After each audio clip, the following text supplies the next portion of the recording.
आधी रात को इस वीरान जंगल से गुजर कर जाना खतरे से खाली नहीं है। मैंने तुम लोगों को मना किया था, समझाया था कि रुक जाओ, सुबह वापस चलेंगे।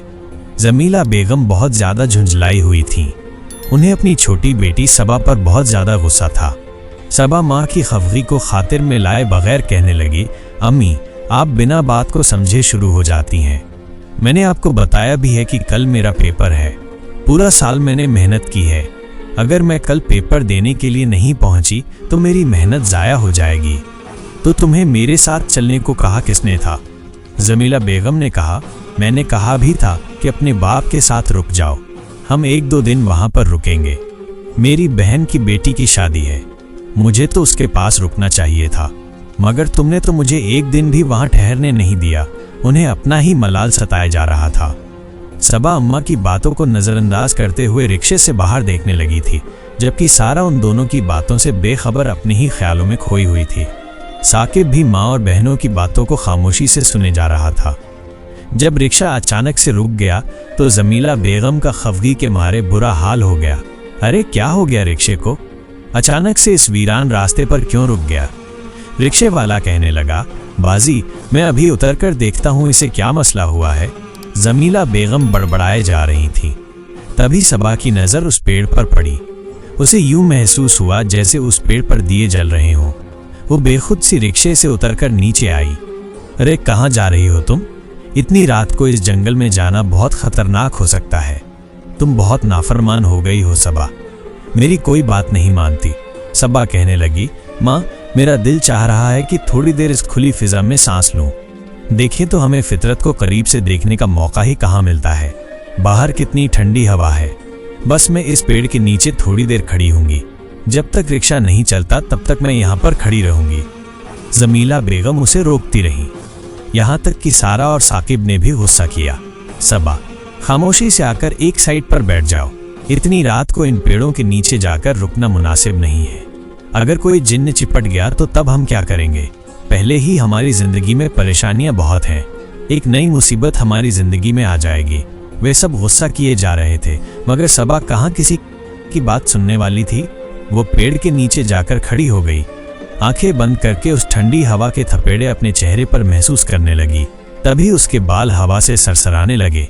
उसके बाल आधे खुले हुए थे, आधे क्लचर में जकड़े हुए थे। उसके बालों से क्लचर निकलकर नीचे गिर गया और उसके बाल खुलकर हवा के दोष पर लहराने लगे। एक बहुत नरम स्पर्श सबा को अपने बालों पर और अपने चेहरे पर महसूस हो रहा था। एकदम वो होश की दुनिया में आई और हड़बड़ाकर अपने आसपास देखने लगी। यहाँ पर कौन था जो उसे इस कदर नरमी से छू रहा था? ये नरमी बिल्कुल गुलाब के फूलों जैसी थी। उसे अपने पास से बहुत मुअत्तर सी खुशबू महसूस हो रही थी, जो उसकी सांसों के जरिए से उसके पूरे वजूद में फैलती जा रही थी। सबा जल्दी से चलो, रिक्शा स्टार्ट हो गया है। सबा का दिल नहीं चाह रहा था यहाँ से जाने को। पता नहीं क्यों उसके कदम जैसे जमीन ने जकड़ लिए थे। वो वहां से हिलने से इनकारी हो गई थी। साकिब वहां पर आया, गुस्से से उसका बाजू पकड़ा। तुम्हें सुनाई नहीं दिया? चलो हमारे साथ। और सबा को खींचते हुए वो अपने साथ ले गया था, मगर वो बार बार पीछे मुड़कर देख रही थी। जैसे ही वो रिक्शे में बैठी तो जमीला बेगम ने अपना सर पीट लिया। तुम्हें मैंने मना भी किया था कि अपने बाल बांधो। तुम खुले बालों के साथ उस पेड़ के नीचे खड़ी थी। तुम्हारा तो कुछ नहीं हो सकता सबा। वे लोग थोड़ा सा ही दूर आए थे जब सबकी जान गोया हलक में आ गई थी। सभी हक्का बक्का रह गए। ये हुआ क्या है? रिक्शे को चारों तरफ से कुछ लोगों ने घेर लिया था। रिक्शे से नीचे उतरो, तुम्हारे पास जो कुछ भी है हमें दो। सभी घबरा गए थे। जमीला बेगम रोने लगी, कहने लगी, इस लड़की की वजह से हम इतनी बड़ी मुसीबत में फंसने जा रहे हैं।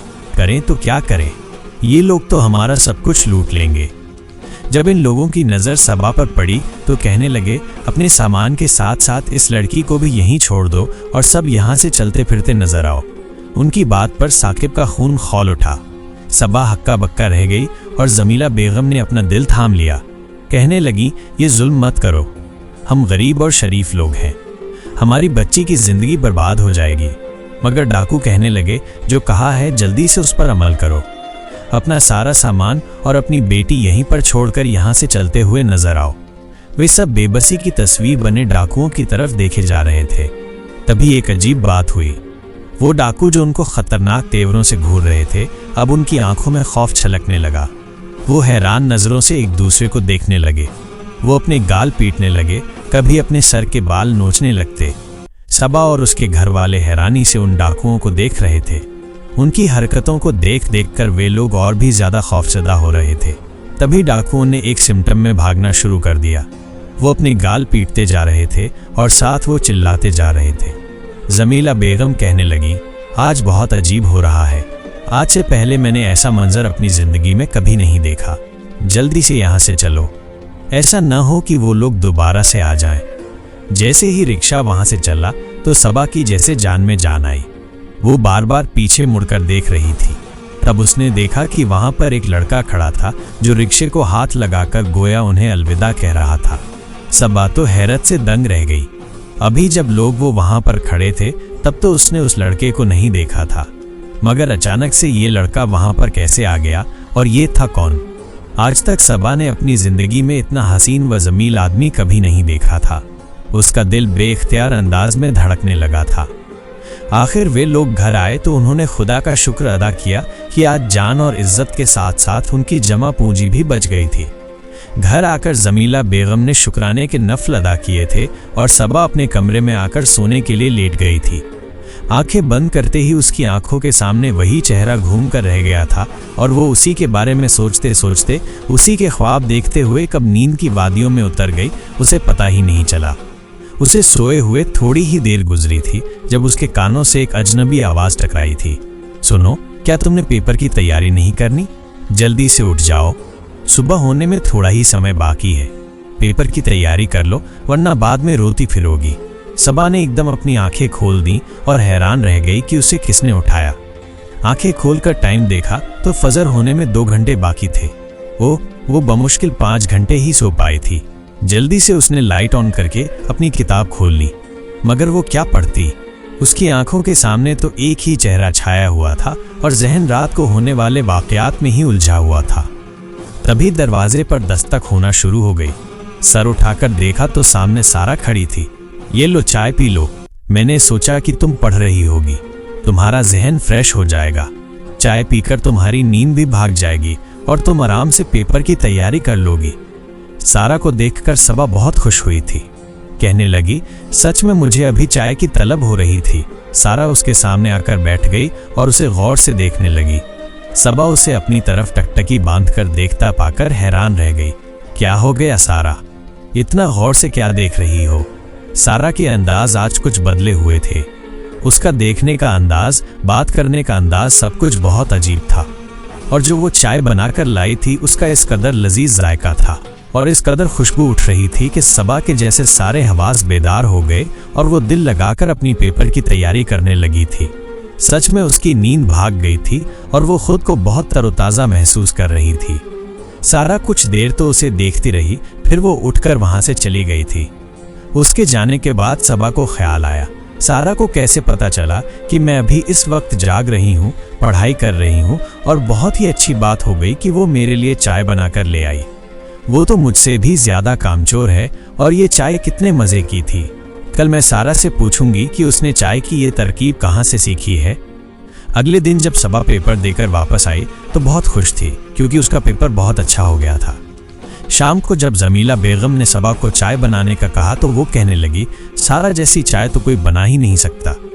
रात को जो चाय उसने मुझे बनाकर दी उसका जायका अभी तक मुझे महसूस हो रहा है।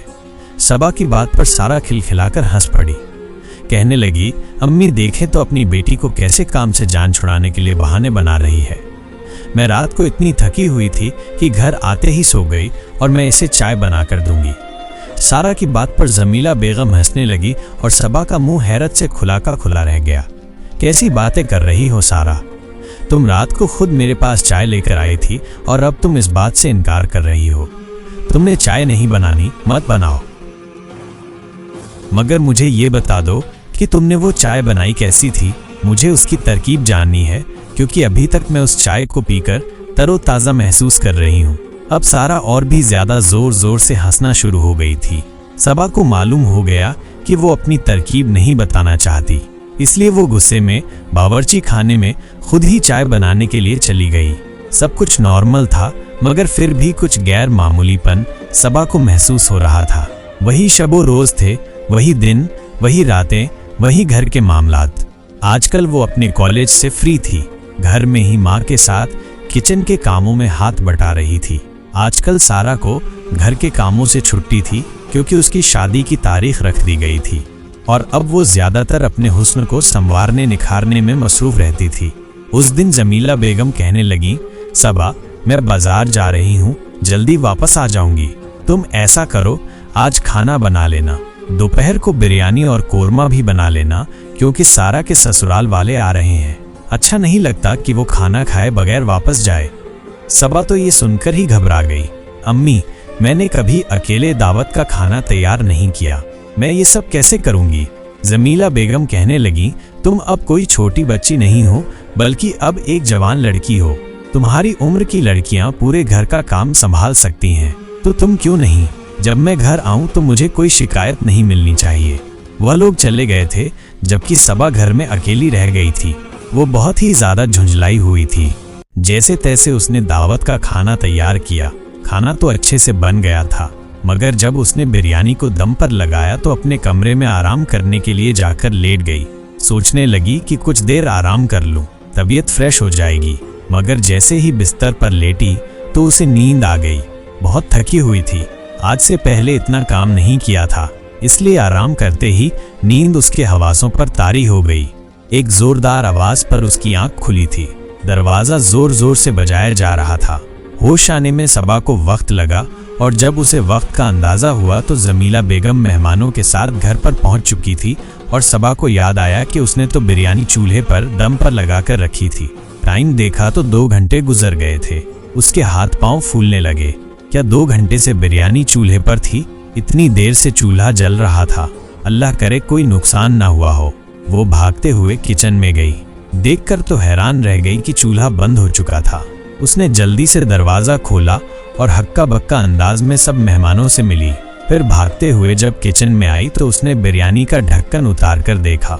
बिरयानी से बहुत मजेदार खुशबू उठ रही थी। साथ में शेल्फ पर सलाद और मीठे में खीर भी बनी हुई पड़ी थी। वो आंखें मसल कर देखने लगी।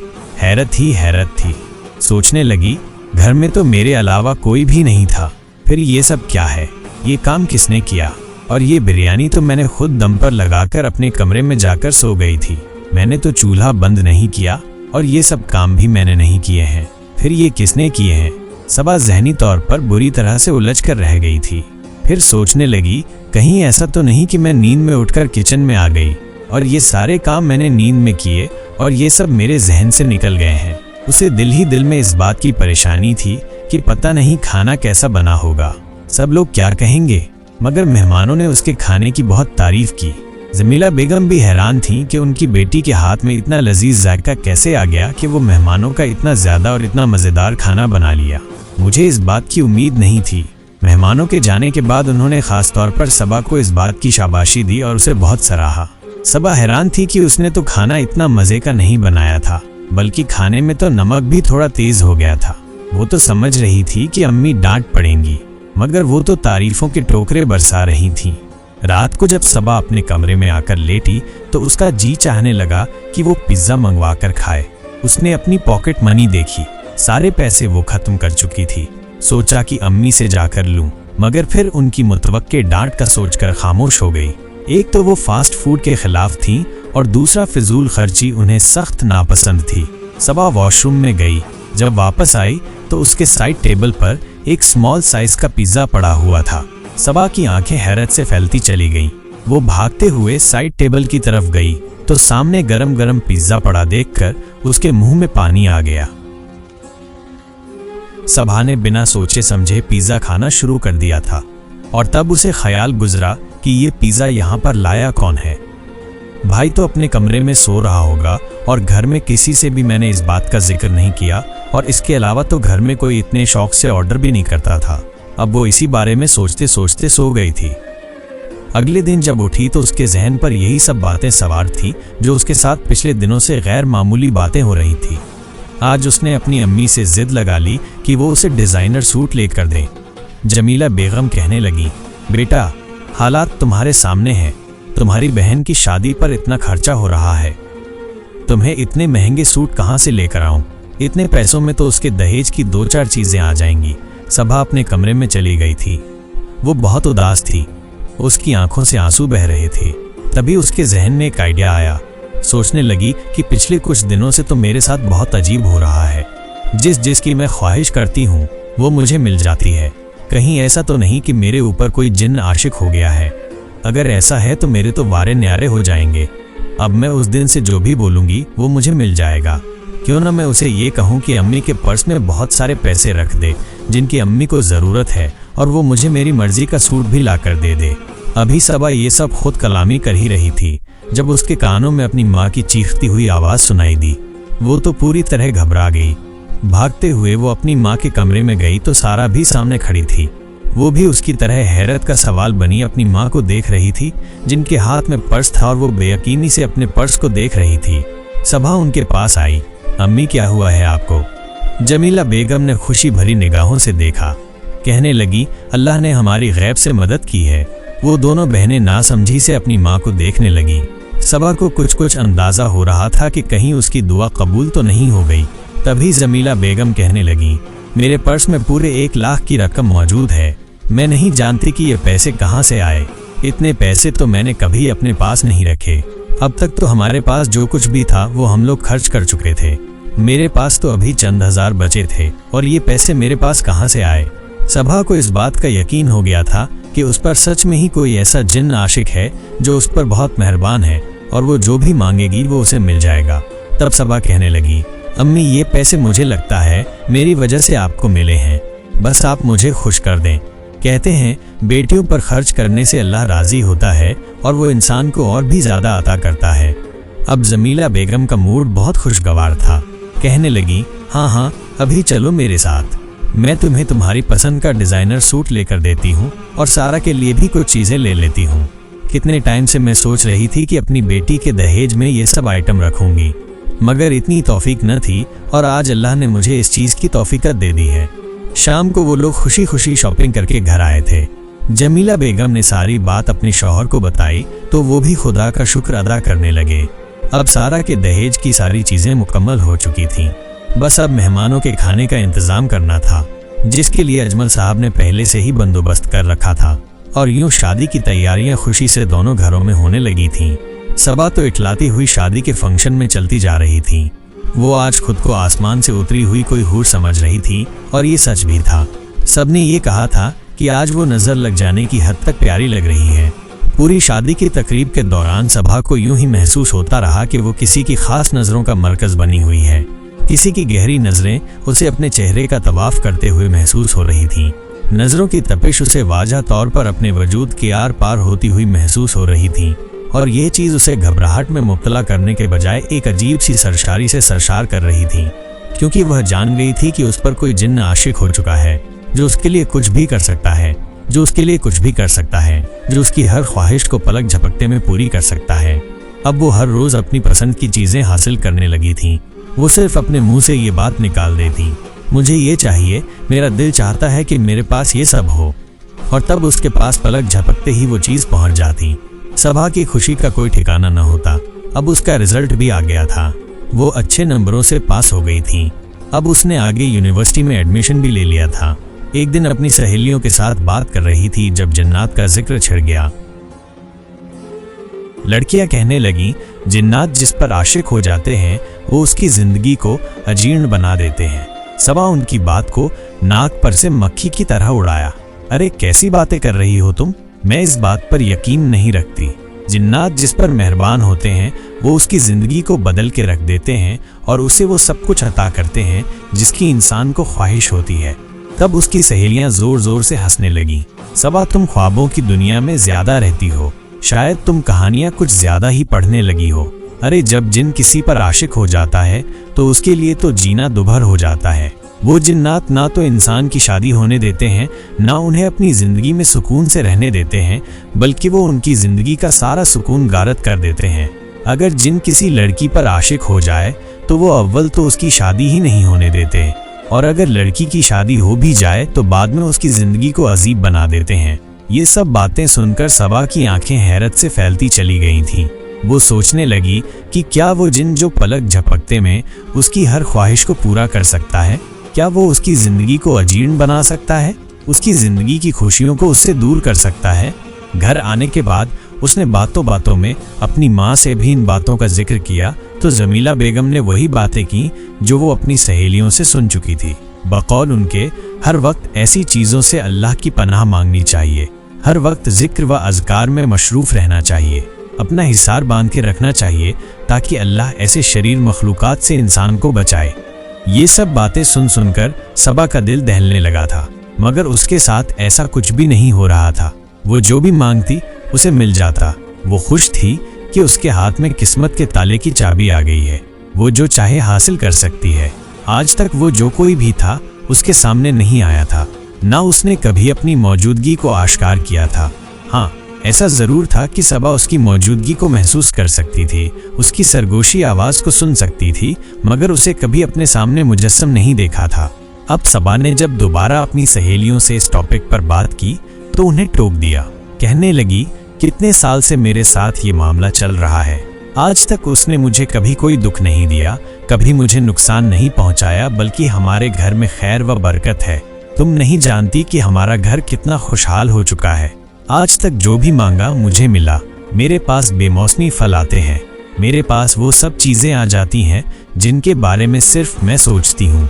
जिन्नात कभी भी बुरे नहीं होते, वो इंसान के खैर ख्वाह होते हैं। सबा की बातों पर उसकी क्लास वालों का मुंह खुले का खुला रह गया था। एक लड़की कहने लगी, चलो अगर ऐसा है तो उससे बोलो कि अभी वो हमें अभी बहुत सारी मिठाई लाकर दे, हमें भी मिठाई खाने का दिल चाह रहा है। यही बात सबा ने ऊंची आवाज में कही तो थोड़ी देर के बाद उनके सामने एक बहुत बड़े थाल में मिठाई आ गई थी। इस सब लड़कियों की हैरत से आंखें फटी की फटी रह गईं। अब इन सब लोगों ने जैसे ये मजाक बना लिया था। रोजाना सबा से कहती, अपने जिन से कहो हमें ये सब। एक दिन सबा जब घर आई तो उसके कान में सरगोशी की आवाज सुनाई दी। वो जो कोई भी था बहुत गुस्से में था।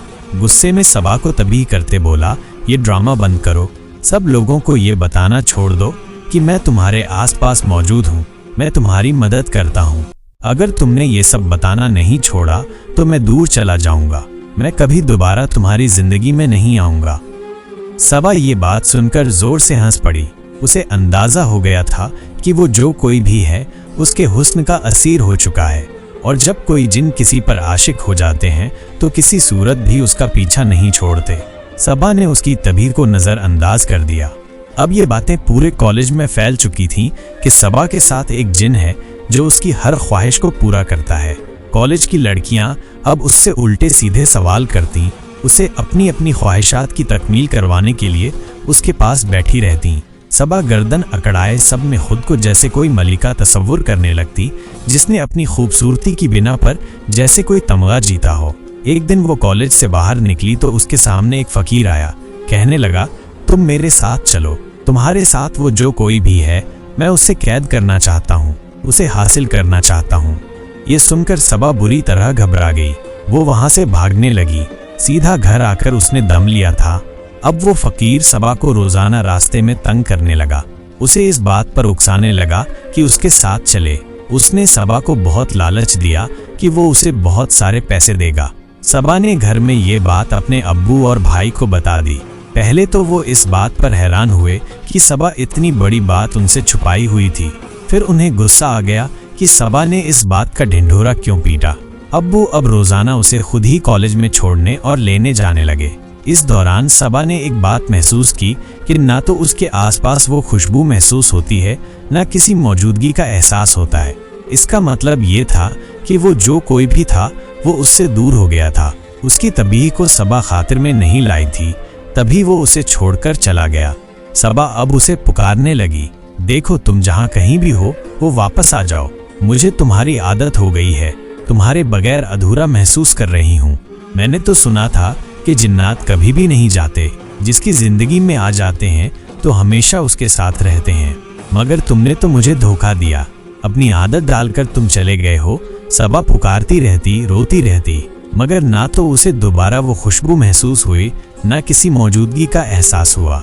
अब वो नॉर्मल लोगों की तरह ही जिंदगी गुजारने लगी। अभी अल्लाह के करम से उसकी हर ख्वाहिश पूरी हो जाती, उसकी हर दुआ पूरी हो जाती, वह जो मांगती उसे मिल जाता। मगर किसी की मौजूदगी का एहसास, किसी की ज़ात का लम्स, इन सब चीज़ों से वो महरूम हो चुकी थी। पढ़ाई मुकम्मल होने के बाद माँ बाप ने उसकी शादी कर दी।